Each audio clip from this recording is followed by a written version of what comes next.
You're listening to Meld Men, Stories from the Journey. Right now, somewhere out there, a man is stepping into the unknown, facing his pain or the edge of his success. He's breaking through his barriers, shedding the armor he was told to wear, and choosing vulnerability over silence. This podcast is about that moment, the turning point where real transformation begins.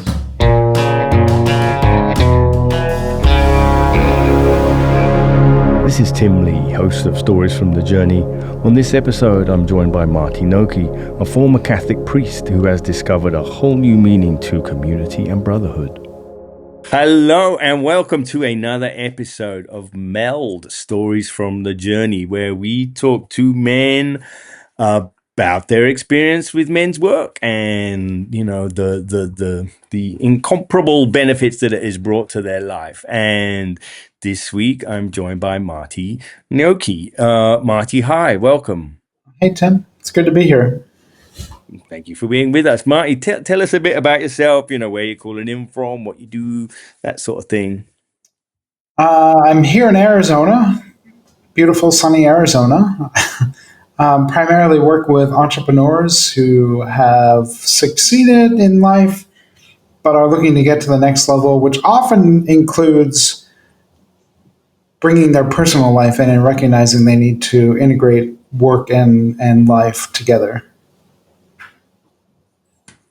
That sounds like interesting work. And I guess that it feels a little bit like a reflection on some of the work that you may have done yourself. You want to tell us a bit about that story? I've done a lot of work on myself. Journey's been up and down and all over the place. A lot of my work had been done in spiritual life. I was a Catholic priest for 15 years before leaving, and have continued to do work on myself, but also look for other men who are on that same journey, trying to kind of pull the pieces together of life. I'll be 53 next week. So still working on pulling all the pieces and components of my own life together to be more whole as an individual, going into the next chapter of life. And you talk about becoming whole. Was there a sense that you were somehow not whole or broken or missing something? Yes, to say easily. Yeah, and I don't think I'm alone in that. I think I wouldn't say that now necessarily. I might say these pieces need to be integrated. But yeah, there was certainly a time in my life when I was younger, probably in my 30s and early 40s, where it did feel like something was wrong with me. I don't know if I ever said broken, but it felt like something was wrong with me, or I had some kind of problem. And I think so much of it for me was recognizing I have this shadow self, in language we use, shadow self, that was there. I was just ignoring it. So it wasn't even that I was broken or something was missing, or however I would describe that. It was there. I was just ignoring it. And by ignoring it, you know, what kind of effect was that having on your life, on your relationship, on your day-to-day living? By the end of the day, I would feel totally exhausted, because I would just keep also pushing everything down, pushing the emotion down, pushing the feeling down. And that was my way of ignoring it, and often took it out on myself by eating, in that sense. So yeah, I was just exhausted. Life felt exhausting. Yeah, that's definitely something I can relate to. It's actually shocking how much energy it requires of us to sort of remain what we think just like standing still, like I'm just being me, doing my thing. And it's like we're expending so much energy in that. And it does start to feel exhausting. I mean, I'm Yes, 55. Go on. similar to a car. Like if I don't get my car serviced, it eventually takes a lot more to burn it. And I think it felt the same way for me. Like everything just starts to get clogged up and buried within me. So it becomes harder to move around with it. Yeah, no, that's the physical feeling of it is very familiar. Like, like walking through treacle, or just like nothing really like flows anymore. Yeah. And certainly there are some young men that attracted to this work. But what I found is older men in their 40s and 50s, I mean, we all reach this point. It's like, why do I feel like this all the time? Like, Right. what's going on? This is Right. not just being a bit tired at the end of a day. Like, it's something else, and I don't like it, and it's uncomfortable. And for some men, And, it's very drastic. I mean, and it's too easy to be called a midlife crisis and write it off when it's much more than that. mm, I, it I, is much more. yeah, you've just buried a part of yourself and have cut it off in some sense, and it's trying to get your attention. Right. And so there you are, stumbling around, feeling tired and exhausting. Like, what brought you to men's work? The crazy answer is social media. That's where I first encountered even someone who's connected with Meld. I knew nothing about it. I just happened to know someone who knew someone when it comes to Meld and men's work. And I was fortunate enough that he presented me with the opportunity, in particular, come to retreat a few weeks ago, and to participate in that way. I still resisted it. I be honest with you. I think he had first asked me in December. I didn't sign up till February, so I did resist it.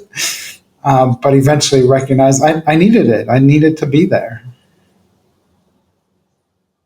I'm curious, as a Catholic priest, the concept of fellowship would be very familiar to you. Yes, community, all that. Yeah, And but somehow, despite that being, I mean, no doubt a deeply committed part of your life. I mean, it's not something you do spare time. yeah, Um, as a hobby. I mean, yet still there was a fellowship that was not alive in your life. yeah, yeah. Once I left ministry, I lost that piece of it as well, and can never quite find it. I did after I did the retreat with Meld. I'm now part of a group, but I never, since I left, I had not felt so connected with other men as I did on that retreat. And I know that there's at least a handful that I could call right now if I really needed Mm. to be able to talk through something. So yeah, there were, like, I recognized in myself on the first day of retreat where I was being given a choice to allow myself to be seen or continue to hide. And Mm. hiding was really easy for me. And Mm. I recognized that it was a choice, and I made the choice over the course of that weekend to allow myself to be seen while helping others to be seen as well. But to really put myself out there. And since finishing that retreat, I've just found a greater confidence in myself. Mm. Yeah, that it's a terrifying feeling. Like, I am going to be seen. Now I'm choosing to allow other people to see me. Absolutely terrifying. Um, Yet with it comes as you do it, the exhilaration of being seen. It's like, oh, these guys are not recoiling, these guys are not judging, these guys are not jumping in to take control or fix. Like, they're just okay with me just being here, being me. They're and going through the same shit. and that turns out they're going through the same shit. Yeah. Turns out all this stuff I've been keeping as a deathly secret for 25 years is just what every dude is going through. Exactly. Yeah. And and we're laughing now. There's a lightness to this revelation. Um, but but surely prior to that, it doesn't feel like a laughing matter. No, because and it might be like the size of a quarter, but when it's within you, it feels like a huge boulder. And so for us, it looks so big, but when you're in the when you change the context, it's like, oh, almost everyone else is experiencing the same thing. It's not as dramatic as I've made it in my head. Right. Right. The Yeah. story, telling yourself the story. Yeah. And so can you talk more about this moment where you were like, yes, I am gonna show up, Um it's all very well that we have like an idea that, oh, that would be nice one day, I'll go and do this retreat, or perhaps a men's work would be good. But there comes a moment where you're like, no, here I am getting in the car, going, like it's happening. Yeah. Like you kind of cross that threshold.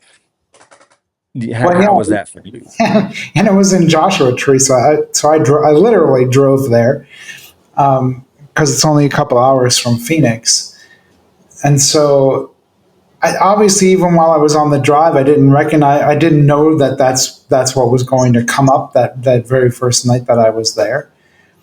But like now looking back, I think to myself, allowing myself, making the choice to be seen was not hard at all. It took very little effort, actually. But I think the story I would tell myself is, oh, like why do I want to put myself through this, and just kind of that heavy weight that of the story that can be told. It was not hard at all.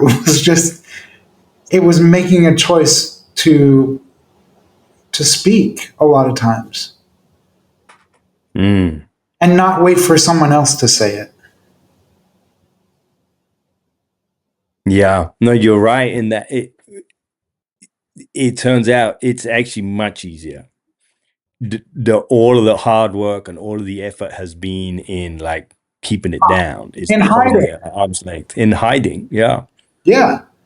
And I think I think there's a lot of value in, it might not be me who's in the middle of a circle, but to be seen through someone else's story. I also found there's great freedom in that. And that there's a power and a release that happens in them releasing their own story. Mine gets released with it. Certainly does. Yeah, every week in my men's group, every week, I have that same experience. A man might say, "Oh, I've hogged all the time." It's all been about me, and it's like, no, brother, no. Everything you've said, you're saying for all of us. Everything you're Yeah. going through all of us, and thank you. And that's something that I never expected.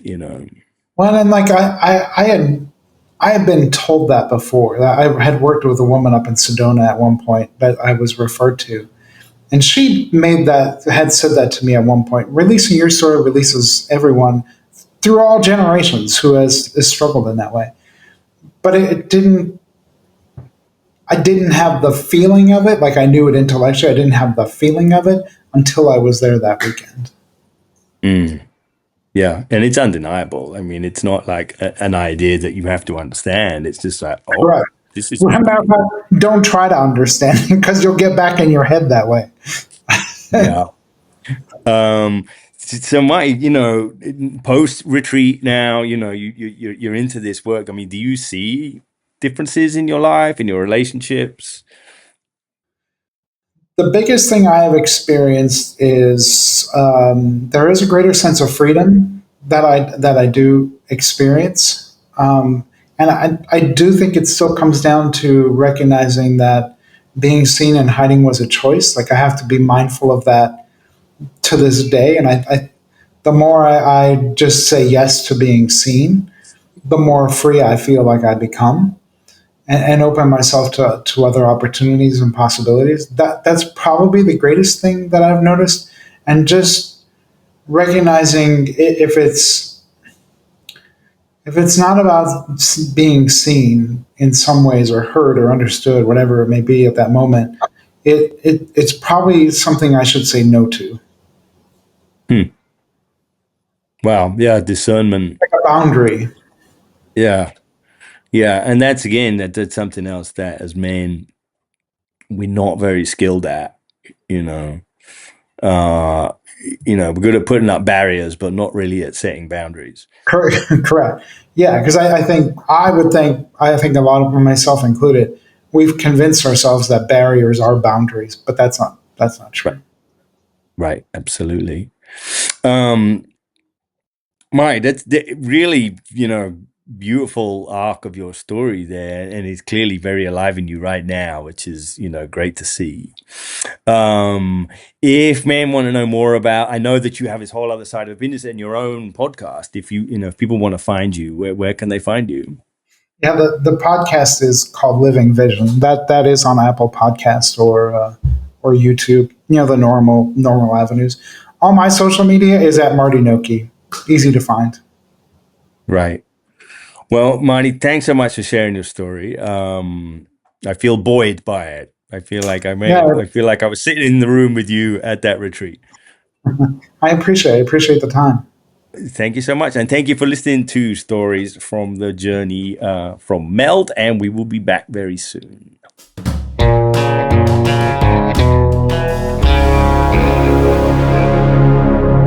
We want you to remember something. Your growth journey is never linear, never perfect, and never complete. Each step, each vulnerability, each moment of courage matters. You've been listening to Meld Men, Stories from the Journey, where we believe that true strength isn't about being invincible, but about being real.